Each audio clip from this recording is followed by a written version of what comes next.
ওয়ালাইকুম স্যালুট প্যাট কামিজ মোস্তাফিজের পাশে এসে দাঁড়ানোর জন্য, বাংলাদেশের পাশে এসে দাঁড়ানোর জন্য, বাংলাদেশের সাথে যে অন্যায় করা হয়েছে তার প্রতিবাদ করার জন্য প্যাট কামিজ এবার হাতে নিয়েছে। প্রথমত এর আগেও 5টা দেশ কিন্তু অলরেডি ভারতের বিপক্ষে চলে গিয়েছে এবং এর সাথে শ্রীলঙ্কাও চলে গেছে। ভাই আমরা বাংলাদেশের পাশে আছি। ইতিমধ্যে আপনারা জানেন যে মোহাম্মদ আমির জাস্ট একটা কথা বলছে, বাংলাদেশকে যদি বাদ দিয়ে দেওয়া হয় এই ওয়ার্ল্ড কাপ থেকে তাহলে পাকিস্তানও বয়কট করবে এই ওয়ার্ল্ড কাপ। তাহলে আপনাকে বুঝতে হবে বাংলাদেশের পজিশনটা কোথায়। প্রথমত ভারতের বিপক্ষেই কিন্তু সবাই রয়েছে অলরেডি, আপনারা দেখতে পাচ্ছেন। এর মধ্যে যদি আপনি অস্ট্রেলিয়া, বাংলাদেশ, শ্রীলঙ্কা এবং পাকিস্তান যদি একজোট হয়ে যায় তাহলে ভারতের অবস্থা কোথায় দাঁড়াবে আপনি একটাবার চিন্তা করছেন। অলরেডি ভারত কিন্তু মোস্তাফিজকে আবারও ডাকছিল যে ভাই মোস্তাফিজ আমার ভুল হয়ে গেছে, তুমি প্লিজ ব্যাক করো। সো বাংলাদেশের কথা হচ্ছে ভাই আপনি যেহেতু একবার অপমান করেই ফেলেছেন তাহলে আমি আবার কেন যাব আপনাদের কাছে।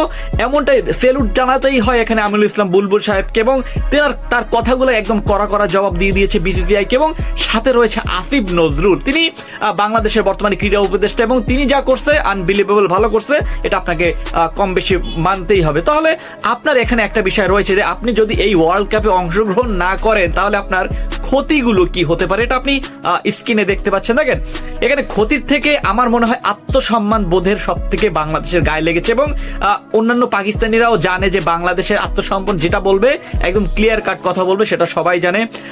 একটা কথা আপনাকে এখানে মানতে হবে যে ভাই ভারতের কিন্তু সাবেক যে ক্রিকেটার রয়েছে তারা কিন্তু বাংলাদেশকে নিয়ে যে উল্টা পাল্টা কথা বলে, আপনি এখানে আশুইনের কথা বলতে পারেন, আপনি আকাশ চোপড়া তো সেই প্রথম থেকেই আছে, আপনি হরভজন সিং এর কথাও বলতে পারেন, যারা ইরফান পাঠানের নামটা আপনাকে আনতে হবে, তিনি যা তা ভাই বইলা আসছে এবং ভারতের প্লেয়াররা তারা উল্টা পাল্টা মানে প্রথম থেকেই বলে আসছে একদম। তা আমাদের দেশে সোনার ছেলেরা যারা কিনা কিছু একটা হইলেই ফেসবুকে পোস্ট নিয়ে আসে, মানে উল্টা পাল্টা, মানে যেটা আপনি করার দরকার তখন সেটা করতেছেন না, যেটা করার দরকার না ঠিক সেটা ঠিক করতেছেন। আপনি রুবেল, তামিম ইকবাল এছাড়া আরো অনেকেই রয়েছে, তাদের কোনো একটা মাত্র পোস্ট পাইলাম না যে ভাই দেখো আমাদের সাথে অন্যায় করা হচ্ছে, তোমরা একটু তার প্রতিবাদ করো। তারা কিন্তু তাদের ফেস ভ্যালুটা কিন্তু অনেক ইম্পর্টেন্ট, কিন্তু তারা যদি এই জিনিসটা করতো আমার মনে হয় যে আরো একটু ডেভেলপ হইতো বাংলাদেশের ক্ষেত্রে। তো একটা কথাই বলবো,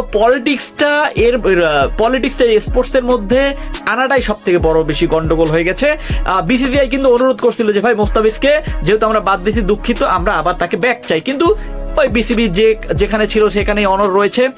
আখের এখানে লাভ লসের যদি হিসাব করতে আসে তাহলে আমি বলবো যে অ্যাজ এ হিউম্যান বিং আপনি যদি অ্যাজ এ বাংলাদেশি আপনি কখনোই চাইবেন না আপনার যদি কোনো সম্মানের ঘাটতি পড়ে যায় তখন আপনি আর ব্যাক করতে চাইবেন না। ঠিক এমনটাই হয়েছে বাংলাদেশের সাথে, এবং বাংলাদেশ যেটা করছে সেটা উচিতই করছে। এখন পর্যন্ত স্টিল ওয়েটিং এ আছি, মানে বাংলাদেশের পাশে যে দেশগুলো রয়েছে সব থেকে কাছের যে দেশগুলো সেটা হবে পাকিস্তান, এবং পাকিস্তান আমাদের একদম ছোট মানে বিপদে পড়লেই তারা হয়তো আমাদের কাছে আসে, আমরা গেলে তারা যাবো। সো একটা কথা আপনাকে মানতে হবে, শ্রীলঙ্কা আমাদের পাশে রয়েছে, ইভেন আরো 4-5টা দল রয়েছে, তাদেরকে নিয়ে মানে ভারতের অবস্থা কিন্তু 12টা বেজে গেছে অলরেডি। সো আপনাকে এটা অফ করতে হবে, স্বীকার করতে হবে। এখন আমার একটা প্রশ্ন আছে যে ভাই আপনি ভারতে গিয়ে খেলতে চান কিনা একটু কমেন্ট করে জানাই দিবেন তো প্লিজ, একটু কমেন্ট করে যাবেন।